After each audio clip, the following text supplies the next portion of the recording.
Hope everybody is having a great fall season so far. I couldn't let fall come to an end without doing baked pumpkin donuts. You guys, I made these probably about 7 years ago and I still think about them all the time. So I wanted to share the recipe with you. Yes, donuts baked, meaning it's a little bit healthier. Double thumbs up on that. So I have 2 bowls here. As always, the smaller bowl is where I start with our dry ingredients. So I have 1 cup of all-purpose flour. I have a half a teaspoon of salt, 1 teaspoon of baking powder, and a teaspoon of pumpkin pie spice. Now, I had a little trouble finding that at the grocery store. I had to ask one of the ladies. I'm like, can you help me find it? And she's like, she looked on her little phone or whatever, and she's like, we have 1 left. So I got the last one. If not, you could make your own. Just get it pre-made, I'm telling you. Makes life so much easier. Okay, and as always, I like to mix, especially when you have a spice or a cocoa powder, mix it first, just so that it's all pre-mixed and you know that it's all going to be into your batter nicely. So we will start with, for our wet, a 1/4 cup of vegetable oil. And guys, I'm sorry, I gotta let Ryder in.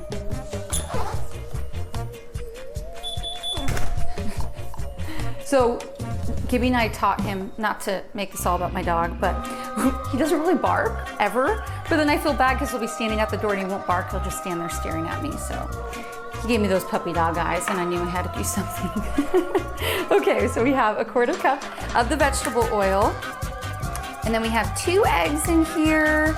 Always when you're doing the eggs, make sure that they are room temp. So what I like to do, just pull those out first, and if you need any milk, stuff like that. Okay, that's good. Wipe it on my little towel here. And I also have the oven preheating to 350 degrees, so if you hear a little ding, that will be why. Then I have my hand mixer.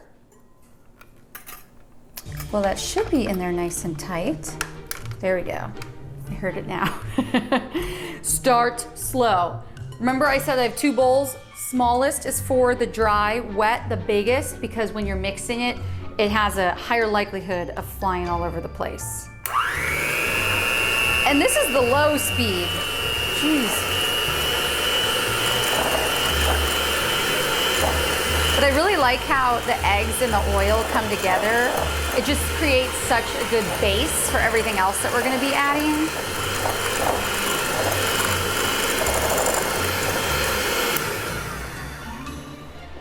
It's a little bubbly, I'm gonna do just a little bit longer.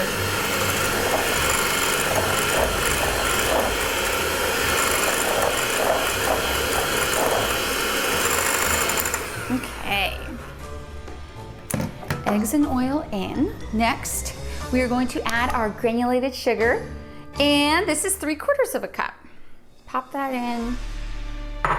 And from here on out, I like to add them 1 by 1, just to make sure that everything's getting incorporated, we're not overdoing it. So again, low speed. Kind of mix the bowl. Oh yeah, it's starting to get real thick.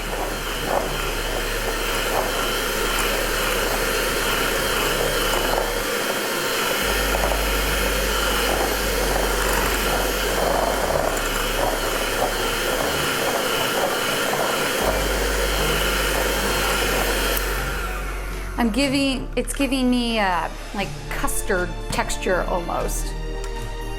And then we're gonna go away with the custard because we have our pumpkin puree. This is 100% pumpkin puree. Do not do the pumpkin pie filling, way too much sweetness. You'd rather have the sweetness be up to you, in my eyes. So, and this is good for the doggos too. This is good for their stomach. So maybe Ryder will be licking this teeny bowl while we're waiting to bake. And if you are like 100% pumpkin lover, I mean, this is your calling, feel free to add a cup. I think 3/4 cup with the pumpkin pie spice that we used is the perfect amount for me, and I like pumpkin.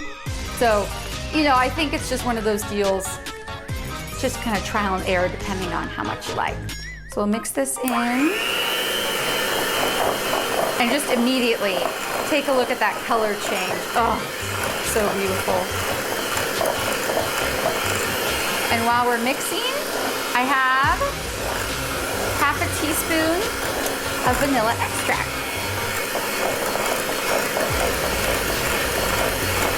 Okay, perfect, perfect. You know me being, everything has to be put away. Perfect. And you might be wondering about this extra bowl, and I'll get to that in a minute. We want to add half of our dry. Again, this is the flour, salt, baking powder, and the pumpkin pie spice.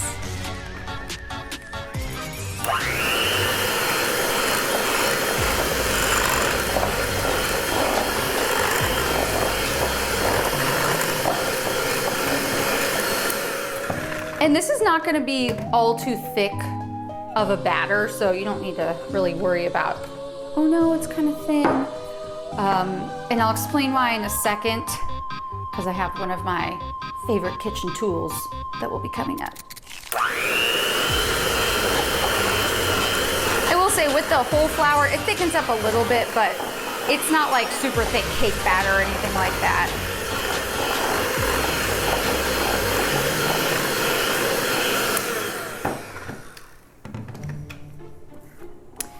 And then you always gotta have a spatula or spoon next to you. Gotta get all the goodness down from the sides of the bowl.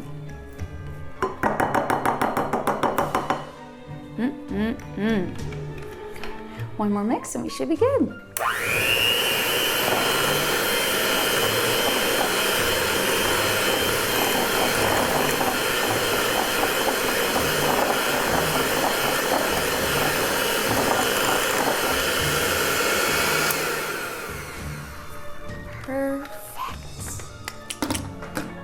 Look at that. Okay, so it's beautiful. Double thumbs up. I'm gonna switch out some things that I have back here. And you might be wondering, and I guess I should have said this in the beginning, baked donuts, how? Well, I have a donut baking pan that I've already greased, and that's so important, let me tell you. Like, first thing you do, preheat the oven and grease the baking dish. And I like this because it's baked donuts. Maybe you don't have to feel as guilty if you have 1, 2 more. I'm just saying. And if you don't have it, honestly, you could just make them into little donut holes. You probably have to add a little bit more flour, but I don't know, that kind of makes it easier if you don't want to have to go through and buy a whole pan here. So instead of a piping bag, because nobody has time to go out and buy those, but I guarantee you have a very large little resealable bag here, and you're just going to pour the batter in. Now this is a big heavy bowl, so that's why I'm not gonna try to dump and make a fool of myself. So I'm just gonna spoon it in. I just love the color. I mean, it screams fall. It smells like pumpkin. And like I was mentioning earlier, I don't think this overdoes the pumpkin. Like you'll get the pumpkin flavor, but it's not like you're gonna get hit in the face and that's all you can taste. The nice thing is we're gonna do a little cinnamon sugar coating at the end. And if you're a really big pumpkin spice lover, you could add pumpkin pie spice instead of the cinnamon. But I like the cinnamon. That's also like fall. Okay, put that back there. So you have your bag, and I like to close it almost the entire way and then try to get out as much air as you can. And try to get it all in one corner, but then you gotta relax it back. I know it's a process, and cut off the tip. It doesn't really matter how wide it is. I would say probably not too wide. And then I've been doing around twice. that seems to be, you want it up about 3/4 of the way. And the more you add to each donut, obviously, the less amount of donuts that you're gonna get. But I got about 10 last time I made them, but I think I might have been a little bit heavy-handed on the filling. But perfect. Okay, and then just make sure your little tip is up so that it's not everywhere when you don't want it to be. This guy could probably get just a hair.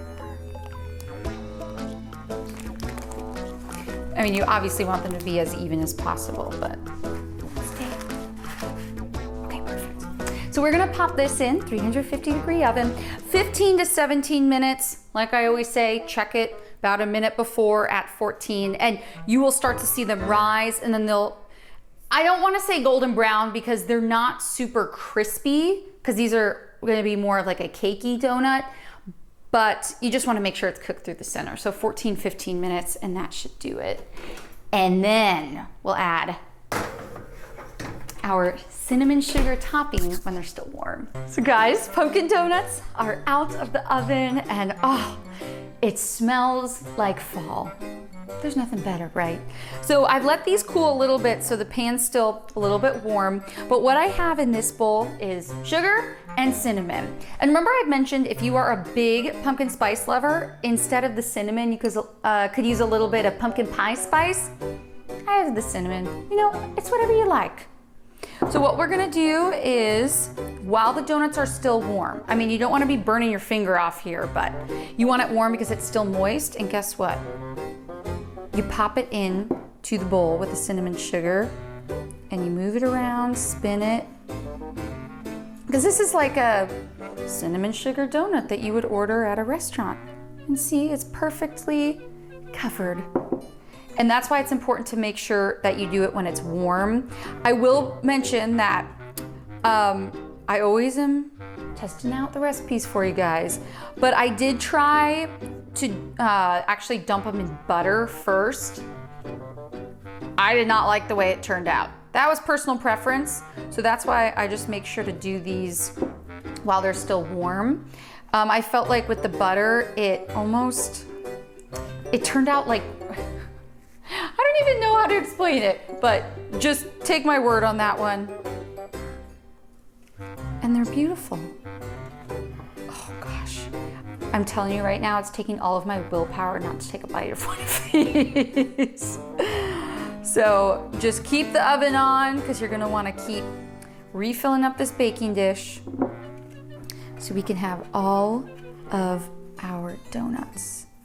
And obviously these are best fresh, but if you're gonna, you know, make them for work or take them to a friend's house for the holidays, that's okay as well. Just make sure that they're in an airtight container. And obviously I have a plentiful amount of cinnamon sugar. I would say it's a 3-to-1 ratio. So if you do 3 tablespoons of sugar, then do 1, probably not even a full tablespoon of the cinnamon sugar, but boy, do these look good or what?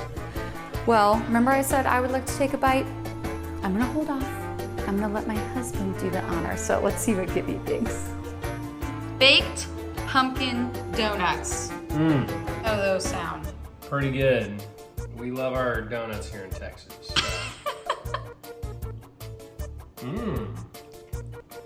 These are a little different than your regular donut though. That's good though. How much pumpkin are you getting? Enough? I love pumpkin. But that sugar, that cinnamon sugar, that's everything. It's so good. We always joke that when my mom comes to town, we count how many donut spots. And now we're gonna have to add Allison's Kitchen. Baked pumpkin donuts. Double thumbs up. These baked pumpkin donuts are the perfect fall dish, but the good news is they're still going to be a great sweet treat that maybe you can bring to your Thanksgiving dinner. I can't wait for you guys to try these. Let me know what you think, and always remember that you can find all of my holiday recipes on the free Fox Local app that's now available for your smartphone. Just look up Allison's Cooking Diary. We'll see you guys next time.